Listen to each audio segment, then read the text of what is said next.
성경 말씀은 마태복음 13장 9절 말씀부터 17절 말씀까지, 마태복음 13장 9절 말씀부터 봉독합니다. 귀 있는 자는 들으라 하시니라. 제자들이 예수께 나와 가로되 어찌하여 저희에게 비유로 말씀하시나이까?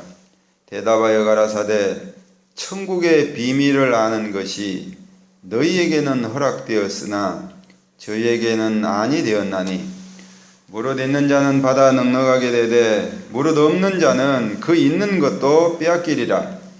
그러므로 내가 너희에게 비유로 말하기는 저희가 보아도 보지 못하며 들어도 듣지 못하며 깨닫지 못함이니라. 이사야의 예언이 저희에게 이루었으니 일렀으되 너희가 듣기는 들어도 깨닫지 못할 것이요 보기는 보아도 알지 못하리라.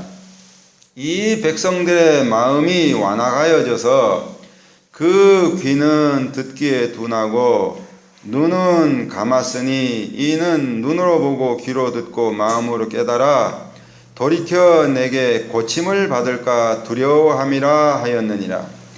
그러나 너희 눈은 봄으로 너희 귀는 들음으로 복이 있도다. 내가 진실로 너희에게 이르노니 많은 선지자와 의인이 너희 보는 것들을 보고자 하여도 보지 못하였고 너희 듣는 것들을 듣고자 하여도 듣지 못하였느니라. 아멘. 오늘도 변함없는 하나님 아버지께서 여러분들을 사랑한 것을 믿으시기를 바랍니다. 서로 우리 이렇게 인사, 오늘은 당신은 선택받은 하나님의 자녀입니다 하고 인사하십시오. 당신은 선택받은 하나님의 자녀입니다. 아멘. 여러분들의 큰 은혜를 축원드립니다. 우리가 지난주에 살펴보았던 말씀을 다시 한번 생각해 보면 하나님 나라의 약한 모습에 관한 내용이었습니다. 하나님 나라는 권능의 나라임에는 틀림이 없는데 세상에 지금 그 임해 있는 모습이 좀 약한 모습을 띠고 있다는 것에 대해서, 왜 그런지, 왜 하나님 나라가 그렇게 약한 모습으로 임했는지에 대해서 예수님께서 설명해 드린 말씀을 지난 시간에 우리 살펴봤죠. 오늘 말씀은 이런 거예요. 하나님 나라도 예수님이 오실 때 같이 임했는데 사실 예수님이 오신 그 목적은 하나님의 나라를 완성하시러 오셨다 하는 거예요. 하나님 나라를 완성시키러 오셨다. 자, 그런데 여러분들이 기본적으로 알아야 될 게 뭐냐면은 그 나라라는 것이 구성이 되려면은 세 가지가 충족이 되어야 합니다. 세 가지가. 여기 보면 여기 나라가 구성이 되려면 첫 번째는 왕이 있어야 되고 통치죠. 그 다음에 땅이 있어야 하고 영역이죠. 그 다음에 그 왕의 통치를 받고 살 백성이 있어야 하는 거예요. 이 세 가지가 구성이 되어야 합니다. 자, 그러면 여기에 이제 대비를 해보면 하나님 나라의 왕은 누구시겠습니까? 예수님이시겠죠? 하나님 나라 땅은 눈에 보이는 세상 땅이 아닌 영적인 나라죠. 현재 땅은 우리가 필요가 없죠. 다만 예수님께서 임하셨으므로 땅으로 치자면 하나님 나라가 같이 임했죠. 영적인 나라가. 그러니까 이 땅도 확보가 된 겁니다. 영적인 나라가 확보가 된 거니까. 자, 그런데 이제 보면 왕도 오셨죠. 나라도 영적인 나라가 임했죠. 근데 이제 정작 그 속에 살 백성이 없는 거죠. 그래서 이 백성을 그냥 얻어지는 것이 아니라는 거예요. 무슨 이민자 광고 모집을 하듯이 하나님 나라의 백성을 모을 수 있는 것은 아니라는 거죠. 하나님 나라의 백성이 될 인간들이 모두 다 죄를 범해서 타락을 했기 때문에 그 하나님의 그 선한 나라, 의의 나라, 거룩한 나라, 죄가 없는 나라, 그 나라에 들어갈 사람들이 아무도 없다는 거죠. 말하자면 아무리 하나님께서 그 나라를 만들어 놓으시고 초청을 해도 그 나라에 인간들이 들어갈 수 없다. 그 나라가 있다 그래도 그 나라가 있는 것도 알지를 못하고 그냥 살고 있는 인간들밖에는 이 세상에 없다는 거죠. 죄로 타락해서 하나님의 음성을 들어야 하나님의 초청을 응할 텐데 영이 죽어버렸으니까 아무리 하나님께서 초청을 해도 그 음성도 듣지는 못한다. 하나님이 살아계신 것도 모른다. 하나님이 초청하는 음성도 못 듣고 있다. 이게 왜요? 죄를 지었기 때문에. 예수님께서 오셔서 하나님 나라를 완성시켰는데도 그것도 모르고 있다. 이게 바로 인간들의 죄 문제죠. 자, 그러므로 가장 먼저 그 백성들의 이 죄 문제가 해결이 돼야 하는 거죠. 그래서 예수님께서 왜 십자가를 지셨는지 이해가 되겠죠.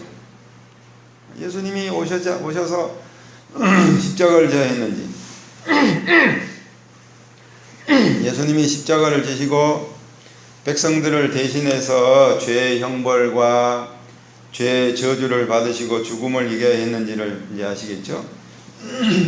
그리고 예수님께서 그 죽음에서 다시 부활하셔서 죄의 싹신 죽음을 이겨야 했죠. 그래야 죄가 해결되니까. 예수님이 만약에 무덤에서 부활하지를 못하셨다면 예수님도 역시 죄의 싹신 사망의 대상자라는 것을 스스로 보이는 것밖에 안 되는 거죠. 그러니까 예수님은 예수님이 부활하셔서 그 죄의 싹신 사망이라는 사망을 이기신 거예요. 그래서 이제 백성을 죄에서 구원을 해서 그 나라에 들어가게 하시는 일을 예수님이 하실 수 있게 됐다. 자, 그러니까 지금 가장 중요한 것은 뭐냐면은 하나님 나라의 백성을 모으는 일이죠. 그죠? 하나님 나라의 중심 문제가 바로 하나님의 백성들을 모으는 일이니까 이제 오늘 설교의 중심 주제가 이제 이 문제죠. 원래 하나님께서는 이 세상을 창조하시기 전에 한 계획을 세우셨는데 하나님이 아무런 계획 없이 세상을 창조하시고 또 인간들을 어쩌다 하나님의 형상대로 창조하신 것이 아니었다는 거죠. 우리가 상식적으로 하나님을 한번 생각해 보면 하나님께서는 인격적인 신이잖아요. 그러니까 인격적이시라는 것은 뭐냐면은 하나님이 무생각의 하나님이 아니시다 그 말이죠. 아무 생각 없이 세상을 만드시고 하실 분이 아니란 말이죠. 만약에 예를 들어서 우리가 친구를 만나러 간다 해도 많은 생각을 하지 않아요? 그죠? 특히 우리가 이제 집을 지은다. 이건 엄청나게 많은 생각을 하죠. 사업을 한다. 엄청난 생각을 하게 되어 있습니다. 하나님께서도 이 세상을 만드시기 전에 많은 생각을 하셨죠. 그게 바로 하나님의 계획의 결정체입니다. 그래서 하나님께서 이렇게 하셨죠. 자, 여기 에베소서 1장 3절부터 한번 봅시다. 같이 한번 읽어볼까요? 자, 3절부터 찬송하리로다. 하나님 곧 우리 주 예수 그리스도의 아버지께서 그리스도 안에서 하늘에 속한 모든 신령한 복으로 우리에게 복 주시되. 자, 4절 곧 창세 전에 그리스도 안에서 우리를 택하사 우리로 사랑 안에서 그 앞에 거룩하고 흠이 없게 하시려고 그 기쁘신 뜻대로, 그러니까 뜻이 뭐냐면 하나님의 계획입니다.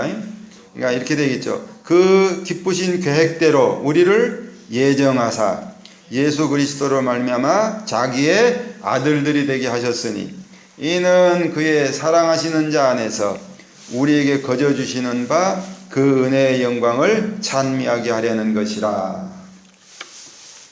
자, 여기 창세 전에 이 세상을 만드시기 전에 뭐 하셨다고요? 우리를 택하셨다. 우리를 하나님의 계획대로 예정하셨다. 누구 안에서? 예수님 안에서. 뭐 하려고? 하나님의 자녀들이 되게 하려고, 아들들이 되게 하려고. 자, 이 말씀을 우리가 두 가지 의미로 살피면 되겠는데, 하나는 아까도 말씀드렸듯이 하나님께서 이 세상을 창조하시기 전에 한 계획을 세우셨다. 그 계획이 뭐였어요? 하나님 나라를 만들고 완성하는 일이었어요. 물론 예수님이 그 일을 완성하러 오셨죠. 예수님이 이 땅에 오신 큰 이유와 목적입니다. 어떤 사람처럼 예수님께서 이 땅에 평화를 전하러 오셨다고요? 천만의 말씀이에요. 그까지 그 평화 전해서 뭐하게요? 이 땅에 사랑을 전하러 오셨다고요? 그까지 사랑 전해서 뭐하게요? 그런 거 하시러 오신 게 아니에요. 예수님이 오신 목적은 하나님께서 영원 전에 세우셨던 계획, 뭐예요? 하나님의 나라를 완성하러 오셨어요. 하나님 나라. 그러니까 무슨 얘기냐면은 창세전에 이 세상을 만드시기 전에 갖고 계셨던 하나님의 계획을 완성하러 오셨어요. 그걸 성취하러 오셨단 말이에요. 그래서 그 하나님 나라를 성취하고 완성하는 그 일 가운데 사랑을 전하고 평화를 전하고 하는 일이 포함된 거예요. 그 다음에 이제 두 번째로 우리가 생각할 게 뭐냐면 하나님의 백성들을 만드는 일인데 이게 아무나 되는 게 아니란 말이죠. 하나님이 백성이 되고 싶다고 해서 되는 것이 아니에요. 오직 하나님의 뭘로? 하나님의 선택으로 된다. 뭐에 따라서? 영원전에 세우신 하나님의 계획에 따라서 하나님의 선택으로 된다. 선택으로. 자, 이 문제를 오늘 본문에서 이제 우리가 풀려고 합니다. 오늘 하나님의 선택에 관한 영원전에 하나님께서 그의 백성들을 선택하시고 그 일을 이루신다는 것이 오늘 예수님이 하신 말씀입니다. 우리가 지난주에 살펴본 본문 13장 2절을 한번 보시면은 자, 여기에 이렇게 되어 있습니다. 큰 무리가 누구에게로? 예수님에게로 모여 듣거늘 예수께서 배에 올라가 앉으시고 온 무리, 그러니까 큰 무리는 해변에 섰다. 그렇죠? 여기 뭐라고요? 큰 무리, 그러니까 엄청나게 많은 사람 이 말이죠. 허다한 무리, 많은 사람들이 지금 예수님의 비유를 듣고 있다 그 말이죠. 그러니까 사람들이 많이 모였으니까 예수님께서 피한 거예요. 그래서 배 위에 올라서 사람들이 있는 육지에서 조금 떨어져서 배 위에서 이 말씀을 지금 가르치고 있는 거예요. 많은 사람들이 몰리니까 예수님이 물에 빠지게 생기게 된 거죠. 지경에. 그러니까 많은 사람들이 오다 보니까 그 많은 사람들을 가르치기 위해서 배 위에 올라가서 백성들에게 지금 비유를 가르치겠다 말이죠. 자, 그런데 이제 오늘 10절을 보면 이렇게 이제 변합니다. 10절 한번 볼까요? 제자들이 예수께 나와 가로되 어찌하여 저희에게 비유로 말씀하시나이까? 이렇게 말씀하죠. 참고로 제자들 숫자가 몇 명이요? 12명. 그러니까 아까 뭐예요? 많은 무리, 큰 무리 그랬으니까 모르죠. 숫자가 몇 명인지. 예를 들어서 오병이어의 기적을 베풀었을 때라면은 적어도 한 5,000명 모인 거예요. 5,000명 모인 거예요. 근데 지난번에 내가 갈릴리 그 바다에 가봤는데 갈릴리 바다는 바다에서 이렇게 바람이 불어요. 바다에서. 그러니까 바다 쪽에서 서서 배 위에 서서 말씀을 전하면은 아무리 살살살 얘기를 해도 말이 바람을 타고 멀리까지 들리습니다.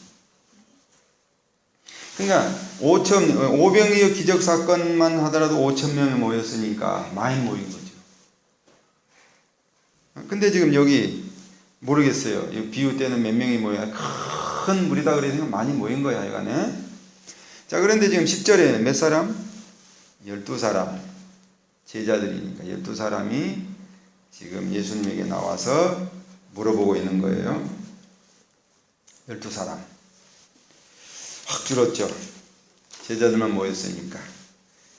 이 12사람 제자들이 지금 예수님에게 나와서 이렇게 물어봐요. 예수님, 왜 비유로 복음을 전하십니까? 여러분도 궁금하죠? 왜 비유로 복음을 전하실까? 아주 소수의 제자들에게만 자세하게 지금 이 비유를 풀어주고 계신 거예요. 많은 무리는 집으로 돌아갔겠죠, 이제. 그죠? 이 비유를 듣고, 어렵다. 도대체 예수란 사람이 무슨 말 하고 있는지 못 알아듣겠다. 모르겠다. 집에 가자. 돌아갔겠죠? 돌아간 후에 제자들만 남아서 아까 비유로 하신 그거를 물어보고 있는 거예요, 지금 제자들이. 자, 그러니까 무슨 말이냐면은 예수님은 이 세상에 있는 모든 인간들을 대상으로 오시지 않았다. 모든 사람을 구원하러 오신 것이 아니다. 오직 하나님의 선택한 사람들만을 위해 오셨고, 또 십자가를 지셔도 하나님의 선택한 그들만을 위해서 십자가를 지시고 죽으셨다. 그 말이에요. 예수님께서 십자가에서 흘린 피는 모든 사람, 이 세상에 살고 있는 모든 사람을 위해서 흘리는 것이 아니라 하나님의 선택받은 소수의 사람을 위해서 피를 흘리셨다. 그 말이에요. 이해하겠습니까? 이렇게 말하면 좀 박하다 할지 모르겠어요. 예수님은 이 세상의 모든 사람을 위해 죽으시 않았다. 아니, 말이 됩니까? 좀 그렇죠. 오직 하나님의 선택한 백성들을 위해 죽으셨다. 물론 예수님께서 십자가에서 죽으심으로 발생한 그 일반적인 효력, 이것은 모든 백성들에게 다 포함이 돼요. 모든 사람들에게 다 혜택이 돌아갑니다. 예수님을 믿든 안 믿든 모든 사람이 다 누려요. 하지만 십자가의 구속, 예수님께서 십자가에 흘리신 그 피, 그래서 그 피가 인간들의 죄를 용서하고 덮고 깨끗하게 하는 그 효력만큼은 오직 하나님의 선택받은 하나님의 자녀들에게만 해당이 된다.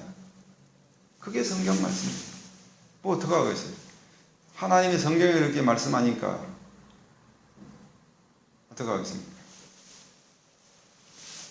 자, 그러니까 이렇게 이 말을 이렇게 설명할 수 있겠죠.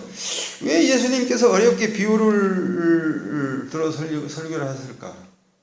그죠? 좀 쉽게 설명해 주셨으면은 할 수만 있으면 많은 사람들이 복음을 듣고 이해하고 예수님을 믿었지 않았을까? 그죠? 어떻게 해요? 쉽게 설교를 했더라면 사람들이, 거기에 모인 모든 사람들이 전부 다 그 예수님의 쉬운 설교를 듣고 예수님을 믿지 않았을까? 그런데 예수님은 쉽게 설교를 하신 것이 아니라 어렵게 비유를 들어서 설교했다. 그러니까 지금 제자들이 나와서 이렇게 물어본 거예요. 궁금하니까. 아니, 예수님 왜 비유로 설교하셨습니까? 자, 11절 봐요. 뭐라 그랬습니까? 예수님이 대답하여 가라사대 천국의 비밀을 아는 것이 누구에게는, 제자들 너희에게는 허락되었으나 저희 많은 무리, 큰 무리에게는 허락되지 않았다. 이것이 거기에 모인 많은 사람들, 그 사람들에게는 천국의 비유가 허락되지 않았다. 오직 거기에 제자들에게만 비유가 허락됐다. 그러니까 지금 예수님이 제자들에게만 그 비유를 다시 풀어주고 계신 거예요. 이해되겠죠? 이해 못 하시겠다? 나도 이해를 못 하겠어요. 근데 더 놀라운 말씀 한번 보여줄까요? 자, 지금 예수님이 그 비유를 14절이죠. 이 말씀은 이사야 6장을 인용하고 계시는데요. 자, 이사야 6장 8절부터 한번 봐요. 자, 이사야 6장 8절부터 우리 다 같이 한번 읽습니다. 내가 또 주의 목소리를 들은즉 이르시되 내가 누구를 보내며 누가 우리를 위하여 갈고 그때 내가 가로되 내가 여기 있나이다 나를 보내소서. 여호와께서 가라사대 가서 이 백성에게 이르기를 너희는 듣기는 들어도 깨닫지 못할 것이요 보기는 보아도 알지 못하리라 하여 이 백성의 마음으로 뭐하게 하고 둔하게 하고 그 귀가 어떻게 해요? 막히고 눈이 감기게 하라. 염려컨대 그들이 눈으로 보고 귀로 듣고 마음으로 깨닫고 다시 돌아와서 고침을 받을까 하노라. 왜 이상한 말씀하십니까? 아니 봐요. 하나님께서 선지자들을 보내신 이유가 왜 보내요? 왜 하나님이 선지자들을 이스라엘 백성들에게 보내죠? 이스라엘 백성들에게 그들의 잘못한 죄를 지적해서 그들이 그 죄의 지적을 받고 깨닫고 우리가 이런 잘못을 했구나 뉘우치고 하나님께로 돌아와서 회개하려고 지금 선지자를 보낸 게 아닙니까? 그죠? 그렇잖아요. 왜 하나님이 선지자를 보내겠어요? 이스라엘 백성들 자신들이 하나님 앞에 무슨 죄를 잘못했는지 무슨 죄를 지었는지를 알게 하려고 깨닫게 해주려고 지금 선지자를 보낸 거예요. 그러니까 하나님께서 이스라엘 백성들을 회개시키게 하려고, 그래서 하나님께로 그 죄의 길에서 돌아오게 하려고 선지자를 보낸 거예요. 그렇죠? 그런데 지금 하나님이 이사야 선지자에게 하신 말씀이 뭐라 그래요? 두렵다. 뭐가 두려워요? 이 백성들이 네가 가서 전한 말씀을 듣고 회개하고 깨우치고 깨달았고 회개하고 내게 돌아올까 봐 내가 두렵다. 너는 가서 뭘 어떻게 하라고요? 아예 마음이 둔하게 하고 귀가 막혀서 못 듣게 하고 눈으로 못 보게 해라 이거예요. 그러니까 뭡니까 이게? 이스라엘 백성들이 아예 하나님의 말씀을 깨닫지 못하도록 귀를 막아버려라. 이스라엘 백성들이 하나님께 뉘우치지 못하도록 그들의 눈을 막아버려라. 마음을 둔하게 버려라.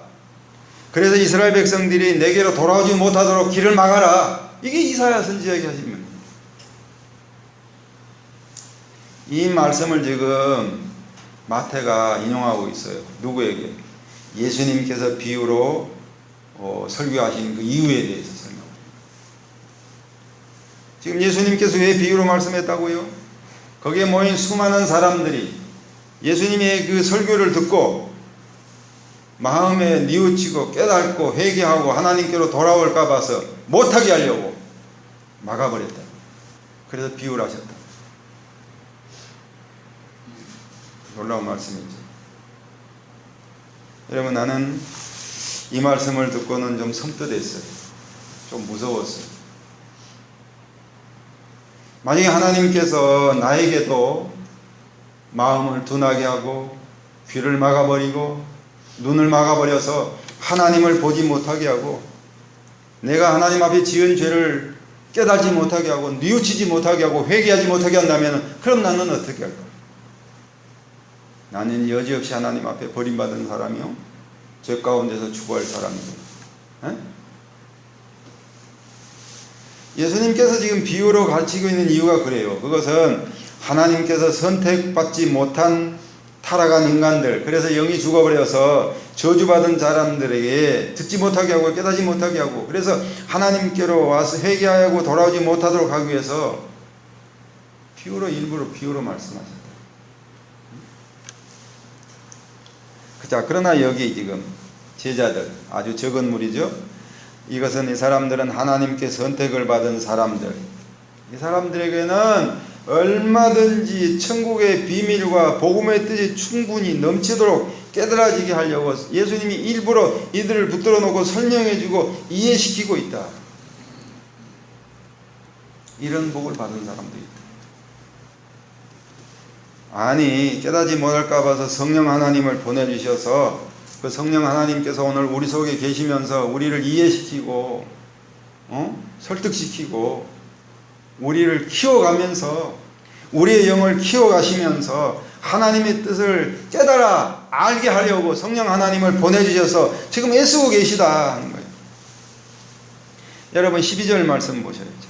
뭐라 그럽니까? 12절 말 오늘 본문 12절 말씀. 자, 그렇죠. 같이 읽어요. 자, 시작. 무릇 있는 자는 넉넉하게 되되 받아 넉넉하게 되되 무릇 없는 자는 그 있는 것도 빼앗기리라. 하나님께서 택한 하나님의 백성들에게는 더 이해시키고 더 깨닫게 하고 더 하나님의 뜻이 무엇인지를 알게 하려고 더 애를 쓰시는데, 반대로 하나님의 선택을 받지 못한 사람은 혹시 하나님의 비밀을 알까 봐서 아예 있는 것도 빼앗아 버리는 못. 여러분, 하나님의 선택함을 받지 못한 자는 하나님을 향하여 조금도 이해하는 일이 없도록 철저히 하나님이 차단시키고 막고 또 막고 계시다. 물론 인간 스스로는 하나님을 향하여 구할 수도 없고, 하나님에 관한 것이나 죄와 생명과 영원과 부활에 대한 것에 대해서 알지 못하고 또 구하지도 못해요. 누가 인간 스스로 하나님을 향해서 하나님, 내가 죄를 범했으니까 내 죄를 좀 없애주시기 위해서 예수님 좀 보내주시죠, 그렇게 구할 사람이 누가 있어요? 아무도 없습니다. 기껏 인간들이 하는 것을 보면 신을 찾을 때 왜 신을 찾냐면은 자신들에게 이익이 되고 소원을 들어줄 그 누군가가 필요하니까 신을 찾아서 빌고 부탁을 하죠. 그래서 그 신이 말 못하는 나무라도 상관이 없고 돌이라도 상관이 없습니다. 네? 태양도 좋아요. 여러분, 참 재밌는 거는 하다못해 생일날 뭐예요? 케이크 있죠? 생일날 케이크를 앞에 놓고 촛불을 향해서 빌어요. 그게 인간이에요. 그러면서 또 케이크를 먹어요. 또 지가 실컷 빌어놓고는 또 그 케이크를 먹는다고. 아주 웃기잖아요. 사람들이 하는 걸 보면은 그래요. 생일날 케이크를 갖다 놓고 눈을 감고 케이크를 향해서 소원을 빌어요. 그러면서 그 케이크를 또 먹어요. 그게 사람이다. 1월 1일 날 동해안 서해안에 난리 나죠. 태양을 향해서 빌려고. 정상적인 인격적인 관계에서의 하나님이나 혹은 구원에 대해서는 알지 못하고 또 찾지도 못해요. 그죠? 그것이 죄를 범한 인간들의 비참함이고 타락한 실상이다. 어제 내가 영화를 하나 봤는데 제목이 뭐냐면 God is dead. 하나님은 죽었다. 대학교 철학 교수가 이제 갓 입학한 그런 1학년 학생들에게 철학 강의를 하다가 말고 빈 A4 용지를 하나씩 나눠주면서 거기에다가 God day, 신은 죽었다 이렇게 써라 이거예요. 그러면 무조건 학점을 주겠다. 무조건. 그게 애들이 막 환장을 하고 막 쓰는 거예요. 시험 볼 필요 없다. 그 종이에다 하나님은 죽었다는 말만 쓰면은 이번 학기는 그저 오레이다. 그러니까 애들이 막 다 쓰는 거야. 근데 한 학생이 뭐뭐 쓸까 말까 그러니까 교수가 왜 너 종이 안 내니? 나는 크리스찬입니다. 나는 그걸 못 쓰겠습니다. 그래서 교수가 제안을 해요. 그 학생한테. 무슨 제안을?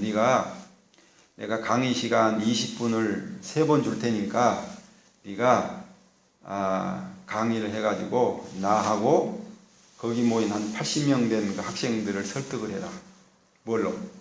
하나님은 살아계시다고 설득을 해라. 그러면은 학점을 주겠다.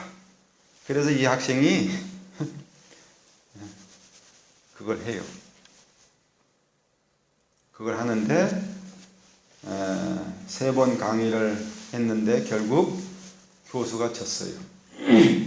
그리고 거기 앉아있는 80명 모든 학생들이 다 일어서서 하나님은 살아있다. 교수가 졌죠. 그리고 그 교수도 나중에 뉘우쳐요. 하나님이 살아계시다. 그리고 그 크리스찬들이 모여서 집회하는 그 집회 장소를 찾아가다가 교수가 그만 교통사고로 죽어요. 그런 영화예요. 응? 자, 16절 한번 봐요. 16절. 그러나 너희 눈은 봄으로 너희 귀는 들음으로 복이 있도다. 내가 진실로 너희에게 이르노니 많은 선지자와 의인이 너희 보는 것들을 보고자 해도 보지 못하였고 너희 듣는 것들을 듣고자 해도 듣지 못하였느니라. 너희 눈은 봄으로 너희 귀는 들음으로 복이 있다. 누가? 선택받은 하나님의 자녀들이. 여러분, 선택받은 하나님의 백성들은 반드시 하나님 예수님을 알기 때문에 부인할 수 없어요. 선택받은 자들. 이게 사람의 힘으로 되는 게 아니에요. 거기 지금 80명 그 모이는 학생들이 다 불신자라고요? 아니요. 크리스찬들이 있었어요, 거기. 근데 학점 준다니까 쳐다 쓰는 거야. 하나님은 죽었다. 근데 한 학생의 그 강의를 듣고는 이제 마음이 변한 거죠. 그러나 진심으로 하나님의 선택한 백성들은 그렇게 하나님을 향해서 아무렇게 그런 행동을 하지 못한다는 거죠. 여러분 한번 우리 자신 한번 생각해 보시기 바래요. 우리는 아무것도 아니죠. 하나님 앞에 아무것도 할 수 없고 아무것도 이룰 수 없습니다. 무엇이든지 다 우리는 아무것도 할 수 없습니다. 하나님께 할 수 있다면은, 하는 일이 있다면은 하나님께 밥 먹듯이 죄를 범하는 일밖에는 우리는 할 수 없습니다. 매일매일 우리의 삶이 그래요. 그런데 그런 우리를, 수많은 죄인들 가운데서 우리를 콕 집어 올려서 하나님의 자녀로 선택해 주셨다는 것, 그것 때문에 오늘 우리가 이 자리에 있는 거예요. 사실 그것 때문에 있는 거예요. 물론 거기에 많은 그런 그 변수가 있습니다만은, 여러분, 내 힘과 지혜로 하나님을 아는 것 하나도 없습니다. 그분이 나의 눈을 열어주셨고 나의 귀를 열어 듣게 해주셨으니까 이 자리에 있는 거예요. 이것이 바로 여러분들이 받은 복이에요. 이보다 더 큰 복은 없는 거예요. 무슨 더 큰 복을 봐요. 나를 선택해서 하나님의 자녀로 만드시고, 나를 선택해서 나를 위해서 예수님을 보내셔서 십자가에 죽게 하신 거, 이거보다 더 큰 복이 어디 있어요? 어떻게 했다고요? 구약의 수많은 선지자들이 그걸 보고자 했고 듣고자 했단 말이에요. 자기 시대에 혹시 메시아가 와서 그런 일 해주실까? 그걸 기대하고 고대했단 말이죠. 그러나 그들은 그걸 보지도 못했고 듣지도 못하고 죽었단 말이에요. 그럼 오늘 여러분들은 이런 사실을 듣게 됐다, 보게 돼 있다. 이게 바로 선택받은 하나님의 자녀들만의 특권이라는 거예요. 그래서 여러분, 어려운 인생살이 기죽지 말고, 내가 누구냐? 나는 선택받은 하나님의 자녀다. 나를 위해서 예수님이 십자가에 죽으셨다. 한번 생각해 보시죠. 내가 누구인가? 나는 하나님 앞에 죄인이었습니다. 그런 죄인인 나를 예수님께서 십자가에 죽어주시는 그 엄청난 사건을 나를 위해 일으켜 주셨다는 것. 그래야만 여러분이야말로 하나님께 복받은 자들입니다. 여기에 무슨 더 큰 복이 필요해요? 그렇잖아요. 나는 하나님 한 분만으로 족합니다. 나는 예수님 한 분만으로 족합니다. 왜? 나는 하나님을 선택받은, 구원받은 하나님의 자녀이니까. 그런 믿음으로 욕심 부리지 말고, 세상 거에 눈 빼앗기지 말고, 마음 빼앗기지 말고, 하나님과 예수님만을 바라보시면서 선택받은 그 은혜를 누리며 믿음을 다해 사는 여러분들의 삶이 되시기 바랍니다. 주의 이름으로 축원합니다. 기도하겠습니다.